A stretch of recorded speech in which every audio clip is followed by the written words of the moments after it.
ఇవాళ నేను చేసిన యాక్టివిటీ వచ్చేసి మన వెబ్సైట్స్ ఉంటాయి కదండి, దాన్ని ఇండియా నుంచి యాక్సెస్ చేస్తున్నారు అనుకోండి, వెబ్సైట్ ఓపెన్ అవ్వాలి.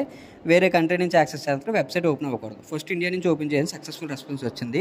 ఇప్పుడు VPN యాక్టివేట్ చేస్తాను అనమాట. సో VPN యాక్టివేట్ చేసిన తర్వాత పేజ్ రిఫ్రెష్ చేస్తున్నాను. సో పేజ్ రిఫ్రెష్ అయినప్పుడు చూసారా, ముందేమో సమ్ పేజ్ ఓపెన్ అయింది, ఇప్పుడు 403 యాక్సెస్ డినైడ్ వచ్చిందనమాట. అంటే VPN యాక్టివేట్ చేసినప్పుడు వేరే కంట్రీ నుంచి రిక్వెస్ట్ వస్తుంది అనమాట. సో ఈ లాగ్స్ అనమాట, ఆ లాగ్స్లో కూడా చూడొచ్చు. సో నేను ఇప్పుడు 200 రెస్పాన్స్ వచ్చినప్పుడు IP ఏదైతే నోట్ అయిందో IP కాపీ చేసుకుని వేరే వెబ్సైట్ ఉంటుంది, IP ఏ కంట్రీకి చెందిందో అని చెప్పి. సో అక్కడ సెట్ చేసినప్పుడు అంటే 200 కూడా అంటే సక్సెస్ఫుల్ రెస్పాన్స్ కదా, అప్పుడు వచ్చిన IPని కాపీ చేసి సెట్ చేశాను. అదేమైంది, కంట్రీ ఇండియా, రీజన్ వచ్చి తమిళనాడు అని చూపించింది. అలాగే 403 వచ్చినప్పుడు ఏ IPతో వచ్చిందో ఆ IP కాపీ చేసుకుని అదే వెబ్సైట్లో చెక్ చేసినప్పుడు ఏమైందంటే అది కెనడా అని చూపించింది అనమాట.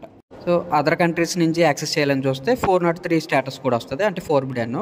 మన ఇండియా నుంచి చేస్తే 200 కూడా వస్తుంది, సక్సెస్ అనమాట. Thanks for watching and keep supporting.